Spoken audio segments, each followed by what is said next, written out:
नमस्कार दोस्तों, आज हम एक ऐसी किताब के बारे में बात करेंगे जिसने लाखों लोगों की जिंदगी बदल दी है। नेपोलियन हिल की थिंक एंड ग्रो रिच। ये सिर्फ पैसे के बारे में नहीं है, ये सफलता के उस रोड मैप के बारे में है जो आपके दिमाग से शुरू होता है। नेपोलियन हिल ने एंड्रयू कार्नेगी जैसे महान उद्योगपतियों का अध्ययन किया और पाया कि सफलता कुछ निश्चित सिद्धांतों का पालन करने से मिलती है। इस वीडियो में हम उन सिद्धांतों को गहराई से समझेंगे। मुख्य अवधारणाएं। इच्छा, डिजायर। नेपोलियन हिल के अनुसार इच्छा सिर्फ एक सामान्य चाहत नहीं है, यह एक तीव्र जलती हुई लालसा है जो आपको अपने लक्ष्यों की ओर ले जाती है। यह वो आंतरिक शक्ति है जो आपको बाधाओं को पार करने और सफलता प्राप्त करने के लिए प्रेरित करती है। स्पष्टता। सफलता की दिशा में पहला कदम यह स्पष्ट करना है कि आप वास्तव में क्या चाहते हैं। यह सिर्फ अमीर बनना या सफल होना नहीं है, आपको विशिष्ट होना होगा। आप कितना पैसा चाहते हैं? आप किस प्रकार की सफलता चाहते हैं? जब आप स्पष्ट होते हैं तो आपका अवचेतन मन आपके लक्ष्यों को प्राप्त करने के लिए काम करना शुरू कर देता है। दृढ़ संकल्प। केवल इच्छा रखना पर्याप्त नहीं है, आपको इसे प्राप्त करने के लिए दृढ़ संकल्पित होना होगा। आपको अपनी इच्छा को एक लिखित बयान में बदलना होगा और इसे दिन में 2 बार जोर से पढ़ना होगा, एक बार सुबह और एक बार रात में। यह आपके अवचेतन मन में आपकी इच्छा को गहराई से स्थापित करता है। भावनात्मक ऊर्जा। आपकी इच्छा में भावनात्मक ऊर्जा होनी चाहिए। आपको अपने लक्ष्यों के बारे में उत्साहित और भावुक होना चाहिए। जब आप अपनी इच्छा को भावनाओं के साथ जोड़ते हैं तो ये और भी शक्तिशाली हो जाती है। क्रिया।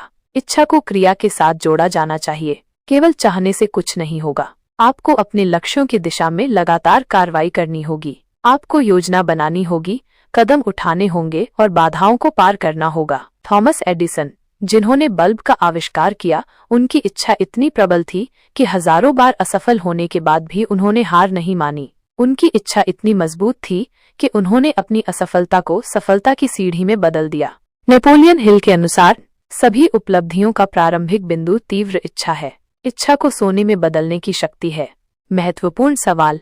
अगर आपकी इच्छा इतनी शक्तिशाली है कि वो आपको सफलता की ओर ले जा सकती है, तो वो कौन सी चीज है जो आपकी इच्छा को कमजोर करती है?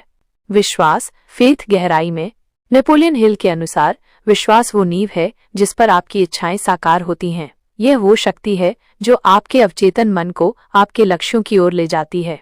अटूट विश्वास। सफलता प्राप्त करने के लिए आपको अपनी क्षमता और अपने लक्ष्यों पर अटूट विश्वास रखना होगा। संदेह और डर को दूर करें और यह विश्वास करें कि आप अपने सपनों को साकार कर सकते हैं। अवचेतन मन की शक्ति। आपका अवचेतन मन आपके विचारों और विश्वासों को स्वीकार करता है। जब आप सकारात्मक विश्वासों को अपने अवचेतन मन में स्थापित करते हैं तो ये आपके लक्ष्यों को प्राप्त करने के लिए काम करना शुरू कर देता है। दृश्यावलोकन, विजुअलाइजेशन। अपने लक्ष्यों की स्पष्ट तस्वीर अपने मन में बनाएं। कल्पना करें कि आप उन्हें पहले ही हासिल कर चुके हैं। ये आपके विश्वास को मजबूत करता है और आपके अवचेतन मन को आपके लक्ष्यों की ओर आकर्षित करता है। आत्म सुझाव, ऑटो सजेशन। सकारात्मक आत्म सुझाव का उपयोग करके आप अपने विश्वास को मजबूत कर सकते हैं। अपने लक्ष्यों के बारे में सकारात्मक कथनों को बार बार दोहराएं, जैसे मैं सफल हो रहा हूँ या मैं अपने लक्ष्यों को प्राप्त कर रहा हूँ। भावनात्मक विश्वास। विश्वास में भावनात्मक ऊर्जा होनी चाहिए। आपको अपने लक्ष्यों के बारे में उत्साहित और भावुक होना चाहिए। जब आप अपने विश्वास को भावनाओं के साथ जोड़ते हैं तो ये और भी शक्तिशाली हो जाता है। हेनरी फोर्ड, जिन्होंने ऑटोमोबाइल उद्योग में क्रांति लाई, उनका मानना था कि वो एक ऐसी कार बना सकते हैं जो आम लोगों के लिए सस्ती होगी। कई लोगों ने उन पर विश्वास नहीं किया, लेकिन उन्होंने अपने दृष्टिकोण पर विश्वास रखा और सफल हुए। दिमाग मान सकता है और विश्वास कर सकता है, उसे दिमाग हासिल कर सकता है। विश्वास वो रसायन है जो आपके प्रयासों को सोने में बदल देता है। महत्वपूर्ण सवाल। अगर विश्वास इतना शक्तिशाली है तो हम अपने विश्वास को कैसे कमजोर होने से बचा सकते हैं, खासकर जब हमें चुनौतियों का सामना करना पड़ता है? आत्म सुझाव, ऑटो सजेशन। नेपोलियन हिल के अनुसार आत्म सुझाव वह प्रक्रिया है जिसके द्वारा आप अपने अवचेतन मन को सकारात्मक विचारों और विश्वासों से भरते हैं। यह एक शक्तिशाली उपकरण है जिसका उपयोग आप अपने लक्ष्यों को प्राप्त करने के लिए कर सकते हैं। अवचेतन मन का प्रोग्रामिंग। आपका अवचेतन मन आपके विचारों और विश्वासों को स्वीकार करता है, चाहे वे सकारात्मक हों या नकारात्मक। आत्म सुझाव का उपयोग करके आप अपने अवचेतन मन को सकारात्मक विचारों से प्रोग्राम कर सकते हैं, जिससे यह आपके लक्ष्यों की ओर काम करना शुरू कर देता है। सकारात्मक कथन। अपनी इच्छाओं को सकारात्मक कथनों में बदलें, जैसे मैं सफल हो रहा हूँ या मैं अपने लक्ष्यों को प्राप्त कर रहा हूँ। इन कथनों को बार बार दोहराएं, खासकर सुबह और रात में। भावनात्मक संबंध, अपने कथनों में भावनात्मक ऊर्जा जोड़ें। जब आप अपने कथनों को भावनाओं के साथ जोड़ते हैं तो वे और भी शक्तिशाली हो जाते हैं। कल्पना करें कि आप पहले ही अपने लक्ष्यों को प्राप्त कर चुके हैं और उस खुशी को महसूस करें। दृश्यीकरण, विजुअलाइजेशन, अपने लक्ष्यों की स्पष्ट तस्वीर अपने मन में बनाएं। कल्पना करें कि आप उन्हें प्राप्त कर चुके हैं और उस अनुभव को महसूस करें। ये आपके आत्म सुझाव को और भी प्रभावी बनाता है। नियमित अभ्यास, आत्म सुझाव एक नियमित अभ्यास होना चाहिए। इसे हर दिन करें और तब तक करते रहें जब तक कि आपके सकारात्मक विश्वास आपके अवचेतन मन में स्थापित न हो जाएं। मोहम्मद अली, महान बॉक्सर, ने हमेशा खुद को सबसे महान कहा। उन्होंने अपने आत्म सुझाव के माध्यम से अपने आत्मविश्वास को इतना मजबूत कर लिया कि वो एक विश्व चैंपियन बन गए। नेपोलियन हिल के अनुसार, जो भी आपका दिमाग मान सकता है उसे आपका दिमाग प्राप्त कर सकता है। आत्म सुझाव वो माध्यम है जिसके द्वारा आप अपने अवचेतन मन को नियंत्रित करते हैं। महत्वपूर्ण सवाल, अगर आत्म सुझाव इतना शक्तिशाली है तो हम नकारात्मक आत्म सुझाव से कैसे बच सकते हैं जो हमारे लक्ष्यों को प्राप्त करने में बाधा डाल सकते हैं? विशिष्ट ज्ञान, स्पेशलाइज्ड नॉलेज। नेपोलियन हिल के अनुसार, केवल इच्छा और विश्वास ही आपको सफलता की ओर नहीं ले जाएंगे। आपको अपने चुने हुए क्षेत्र में विशिष्ट ज्ञान प्राप्त करना होगा। यह ज्ञान आपको दूसरों से अलग करता है और आपको अपने लक्ष्यों को प्राप्त करने में मदद करता है। विशेषज्ञता का महत्व, आज की प्रतिस्पर्धी दुनिया में सामान्य ज्ञान पर्याप्त नहीं है। आपको अपने क्षेत्र में विशेषज्ञ बनना होगा। यह आपको दूसरों से अलग करेगा और आपको मूल्यवान बनाएगा। निरंतर सीखना, ज्ञान स्थिर नहीं है। आपको लगातार सीखते रहना होगा और अपने कौशल को बढ़ाते रहना होगा। नई जानकारी और तकनीकों के साथ अपडेट रहें। अनुभव से सीखना, किताबों और पाठ्यक्रमों से सीखना महत्वपूर्ण है, लेकिन अनुभव से सीखना भी उतना ही महत्वपूर्ण है। अपने ज्ञान को व्यवहार में लाएं और गलतियों से सीखें। विशेषज्ञों से सीखना, अपने क्षेत्र के विशेषज्ञों से सीखें, उनसे सलाह लें, उनके अनुभवों से सीखें और उनके मार्गदर्शन में काम करें। ज्ञान का अनुप्रयोग, केवल ज्ञान होना पर्याप्त नहीं है, आपको इसे लागू करना होगा। अपने ज्ञान का उपयोग अपनी समस्याओं को हल करने, नए विचार उत्पन्न करने और अपने लक्ष्यों को प्राप्त करने के लिए करें। हेनरी फोर्ड, जिन्होंने ऑटोमोबाइल उद्योग में क्रांति लाई, उनके पास इंजीनियरिंग की औपचारिक शिक्षा नहीं थी, लेकिन उन्होंने लगातार प्रयोग किए और विशेषज्ञों से सीखा। उन्होंने अपने विशिष्ट ज्ञान का उपयोग एक ऐसी कार बनाने के लिए किया जो आम लोगों के लिए सस्ती थी। नेपोलियन हिल के अनुसार, ज्ञान शक्ति है, लेकिन केवल ज्ञान ही शक्ति नहीं है। यह ज्ञान का व्यवस्थित और बुद्धिमान अनुप्रयोग है जो शक्ति है। सफलता के लिए विशिष्ट ज्ञान आवश्यक है।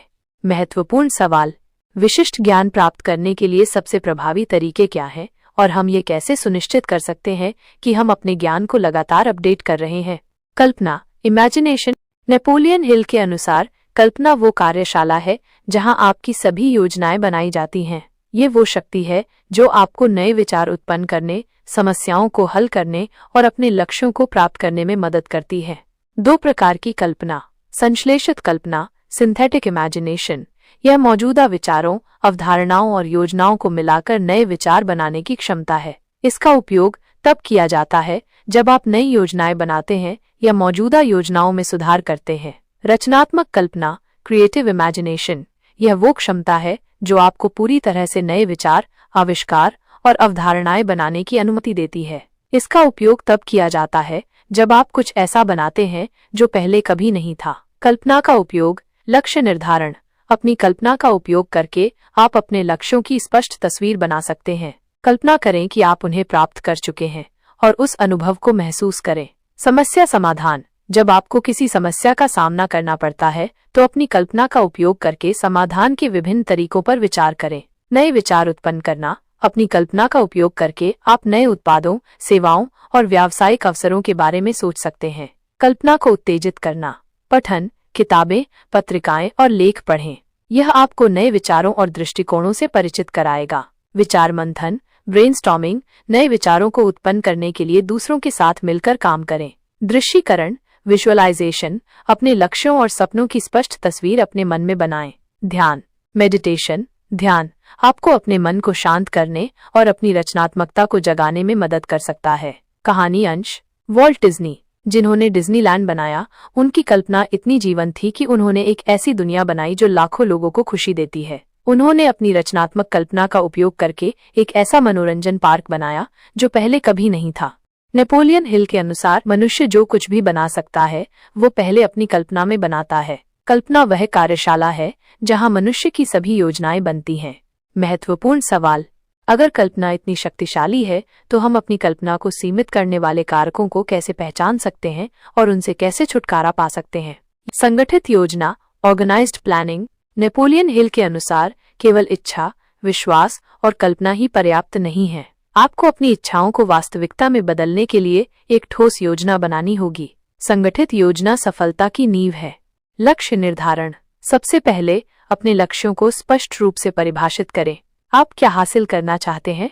अपने लक्ष्यों को विशिष्ट, मापने योग्य, प्राप्त करने योग्य, प्रासंगिक और समयबद्ध, स्मार्ट बनाएं। योजना बनाना। अपने लक्ष्यों को प्राप्त करने के लिए एक विस्तृत योजना बनाएं। अपनी योजना को छोटे, प्रबंधनीय चरणों में विभाजित करें। प्रत्येक चरण के लिए एक समय सीमा निर्धारित करें। संसाधन जुटाना। अपनी योजना को लागू करने के लिए आवश्यक संसाधनों की पहचान करें। इसमें समय, पैसा, कौशल और लोग शामिल हो सकते हैं। क्रियान्वयन। अपनी योजना पर कार्रवाई करें। अपने लक्ष्यों की दिशा में लगातार काम करें। अपनी प्रगति को ट्रैक करें और आवश्यकतानुसार अपनी योजना में समायोजन करें। लचीलापन। याद रखें कि योजनाएं हमेशा सही नहीं होती हैं। अपनी प्रत्याशित बाधाओं के लिए तैयार रहें और अपनी योजना को आवश्यकतानुसार समायोजित करने के लिए तैयार रहें। हेनरी फोर्ड ने अपनी ऑटोमोबाइल कंपनी के लिए एक संगठित योजना बनाई। उन्होंने बड़े पैमाने पर उत्पादन की एक प्रणाली विकसित की जिससे कारों को अधिक किफायती बनाया जा सका। नेपोलियन हिल के अनुसार एक लक्ष्य बिना योजना के सिर्फ एक इच्छा है। सफलता की योजना बनाएं और अपनी योजना पर काम करें। महत्वपूर्ण सवाल: संगठित योजना बनाते समय हम उन सामान्य गलतियों से कैसे बच सकते हैं जो हमारी प्रगति को बाधित कर सकती हैं? दृढ़ संकल्प, डिसीजन। नेपोलियन हिल के अनुसार दृढ़ संकल्प सफलता की कुंजी है। यह वो क्षमता है जो आपको तेजी से निर्णय लेने और उन्हें बदलने से रोकने में मदद करती है। तेजी से निर्णय लेना। सफल लोग तेजी से निर्णय लेते हैं। वे जानकारी इकट्ठा करते हैं, विकल्पों पर विचार करते हैं और फिर कार्रवाई करते हैं। वे अनिश्चितता से नहीं डरते हैं। निर्णयों को बदलना नहीं। एक बार जब आप कोई निर्णय ले लेते हैं तो उसे बदले नहीं। लगातार अपने लक्ष्यों की दिशा में काम करें, भले ही आपको बाधाओं का सामना करना पड़े। डर पर काबू पाना। डर निर्णय लेने में सबसे बड़ी बाधा है। डर को अपने रास्ते में न आने दें। साहस के साथ निर्णय लें और अपनी योजनाओं पर अमल करें। आत्मविश्वास। दृढ़ संकल्प आत्मविश्वास से आता है। अपनी क्षमताओं पर विश्वास रखें और ये विश्वास करें कि आप अपने लक्ष्यों को प्राप्त कर सकते हैं। स्टीव जॉब्स, जिन्होंने एप्पल की स्थापना की, उन्होंने हमेशा अपने दृष्टिकोण पर दृढ़ विश्वास रखा। उन्होंने अपने निर्णयों को नहीं बदला, भले ही उन्हें आलोचना का सामना करना पड़ा। नेपोलियन हिल उद्धरण। सफल लोग तेजी से निर्णय लेते हैं और उन्हें बदलते नहीं हैं। दृढ़ संकल्प सफलता का प्रारंभिक बिंदु है। महत्वपूर्ण सवाल: हम अपने निर्णयों में आत्मविश्वास कैसे विकसित कर सकते हैं और उन दबावों का सामना कैसे कर सकते हैं जो हमें अपने निर्णयों को बदलने के लिए मजबूर करते हैं? निरंतरता, परसिस्टेंस। नेपोलियन हिल के अनुसार निरंतरता वो अदृश्य शक्ति है जो आपको तब भी आगे बढ़ने में मदद करती है जब सब कुछ आपके खिलाफ हो। ये वो गुण है जो सफल लोगों को असफल लोगों से अलग करता है। बाधाओं को पार करना। सफलता की राह में बाधाएं आना स्वाभाविक है। निरंतरता आपको उन बाधाओं को पार करने और अपने लक्ष्यों की ओर बढ़ते रहने की शक्ति देती है। हार न मानना। सफल लोग कभी हार नहीं मानते। वे असफलताओं को सीखने के अवसरों के रूप में देखते हैं और उनसे सीखते हैं। लक्ष्य पर ध्यान केंद्रित करना। निरंतरता आपको अपने लक्ष्य पर ध्यान केंद्रित रखने में मदद करती है, भले ही आपको कितनी भी बाधाओं का सामना करना पड़े। आंतरिक शक्ति। निरंतरता आंतरिक शक्ति से आती है। ये आपके विश्वास, दृढ़ संकल्प और इच्छा का संयोजन है। थॉमस एडिसन ने प्रकाश बल्ब का आविष्कार करने से पहले हजारों बार असफल प्रयास किए। उन्होंने कभी हार नहीं मानी और अंततः सफल हुए। अधिकांश महान लोगों ने अपनी सबसे बड़ी सफलता अपनी सबसे बड़ी विफलता के ठीक एक कदम आगे हासिल की है। निरंतरता सफलता की कुंजी है। महत्वपूर्ण सवाल: हम अपनी निरंतरता को कैसे बनाए रख सकते हैं जब हमें निराशा और हताशा का सामना करना पड़ता है? मास्टरमाइंड समूह, मास्टरमाइंड ग्रुप। नेपोलियन हिल के अनुसार मास्टरमाइंड समूह एक ऐसा समूह है जिसमें समान विचारधारा वाले लोग एक साथ आते हैं और एक दूसरे की मदद करते हैं ताकि वे अपने लक्ष्यों को प्राप्त कर सकें। यह समूह पारस्परिक समर्थन, प्रेरणा और ज्ञान का एक शक्तिशाली स्रोत है। साझा उद्देश्य। मास्टरमाइंड समूह के सदस्यों का एक साझा उद्देश्य होता है। वे एक दूसरे की मदद करने और सफल होने के लिए प्रतिबद्ध होते हैं। पारस्परिक समर्थन। समूह के सदस्य एक दूसरे को समर्थन और प्रोत्साहन प्रदान करते हैं। वे एक दूसरे की चुनौतियों और सफलताओं को साझा करते हैं। ज्ञान और अनुभव का आदान प्रदान। समूह के सदस्य अपने ज्ञान और अनुभव को एक दूसरे के साथ साझा करते हैं। वे एक दूसरे से सीखते हैं और एक दूसरे को बेहतर बनने में मदद करते हैं। जवाबदेही। मास्टरमाइंड समूह जवाबदेही का एक शक्तिशाली स्रोत है। समूह के सदस्य एक दूसरे को अपने लक्ष्यों के प्रति जवाबदेह ठहराते हैं। विचार मंथन, ब्रेनस्टॉर्मिंग। मास्टरमाइंड समूह नए विचारों और समाधानों को उत्पन्न करने के लिए एक आदर्श स्थान है। समूह के सदस्य एक साथ मिलकर समस्याओं का समाधान कर सकते हैं और नए अवसर खोज सकते हैं। हेनरी फोर्ड और थॉमस एडिसन का गहरा मित्रता और मास्टरमाइंड समूह जैसा संबंध था। इन दोनों ने एक दूसरे को बहुत ही ज्यादा प्रेरित किया और एक दूसरे के व्यापार में बहुत ही ज्यादा मदद की थी।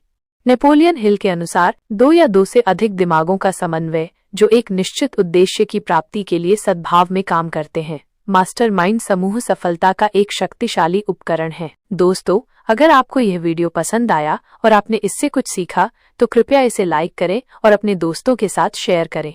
और हाँ, हमारे चैनल को सब्सक्राइब करना न भूलें ताकि आप ऐसे ही और ज्ञानवर्धक वीडियो देख सकें। हम आपके लिए ऐसे ही बेहतरीन कंटेंट